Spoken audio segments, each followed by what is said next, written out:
Vimal Ratnayaka of the Janata Vimukti Peramuna made a revelation about a possible connection between the steps taken concerning land and the stock market. The stock market of the country is performing well now. All those who engage in businesses genuinely are intimidated by this hype. I spoke to a few of them to get information about this. They are all afraid of the situation, wondering if this hype is a result of some illegal activity. Businesses aren't flourishing now, but the stock market is doing well. You might have seen how the cabinet approved certain things recently. The cabinet amended 4 land acts. They announced that these decisions were made to expedite the process of acquiring lands. You know that the farmers in India have been protesting for more than 60 days.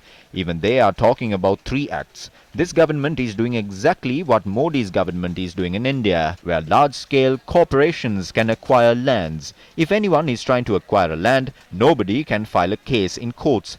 Narendra Modi has recommended an intermediary board instead. They have to approach this board. They are taking away the right to go to courts in the guise of expediting the process. The current government is doing it without MCC. Gotabaya Rajapaksa was the only president in the history who delisted 700,000 acres of forest lands. When the stock market is being artificially uplifted, the wealthy friends of the government are continuing to reap its benefits. If you analyze the stock market, you will know that most companies have increased their profits. The land laws are being changed to serve the requirements of these company owners. The forest lands were also delisted for this purpose. While there's a public discourse about lands, there is also a discussion about granting 49% stake of the East Container Terminal to the Adani Group in India. A group of civil and political activists, together with the Frontline Socialist Party, staged a protest opposing the move opposite the Indian High Commissioner in Sri Lanka today. Adanila! Adanila! The protest was also staged in support of the farmers' protest in India, opposing the amended land acts that benefit Adani Group and other large-scale corporations. The Adani Group is attempting to obtain the East Container Terminal. It is the corporation that is trying to rob the lands of the farmers in India. The protest staged against the Adani Group killed more than 70 farmers. Our leaders are narrating fairy tales to us about this company and how it will develop the East Container Terminal when this same company has ill-treated the people of its own country. We will join hands with all forces to prevent this from taking place. Meanwhile, the General Secretary of the Janata Vimukti Peramuna also spoke about the East Container Terminal. We have to save the port from Gotabaya Rajapaksa, who was ironically elected to save the country. If handing over 49% ownership of the East Container Terminal and its administration to the Adani Group is called neither a sale nor a lease, is it a bribe or is it a donation? They have been influenced and they are now handing this 49% stake as a bribe to the Indian Adani Group. Vanilatho had mentioned that there is no point in erecting scarecrows and blaming the pigs when pigs from India are also destroying the crops.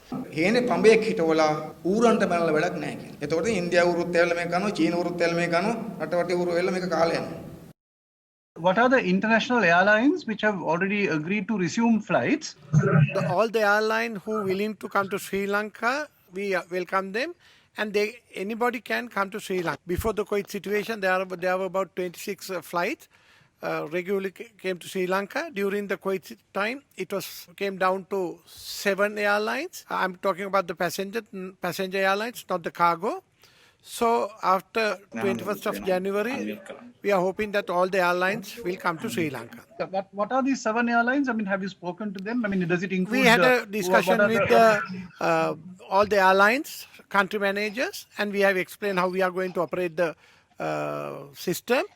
And they have accepted our proposal and they are working on it. And even yesterday we had a discussion with the Emirates, and they are prepared to come to Sri Lanka with the major airlines like Singapore Airlines and other airlines. When you keep these hotels, the 51 hotels are going to be out of bounds for Sri Lankans.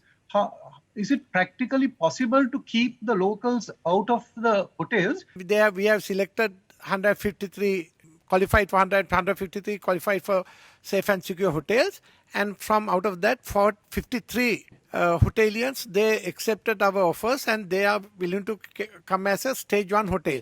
Stage 1 hotel means that they can't accommodate Sri Lankan, and only the foreigners who come from the first 14 days, they have to spend in that stage 1 hotels.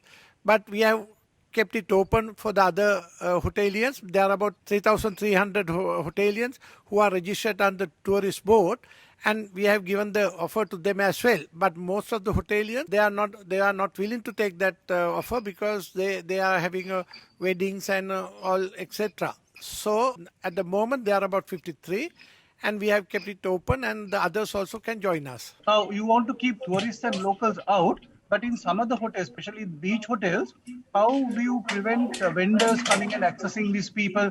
Because these some of the vendors, also, obviously they have a practical problem. So how do you balance this? We have appointed senior DIG for the tourism.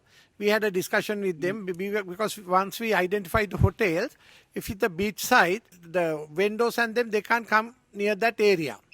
So the police will look after that area, and they are given the cover to us.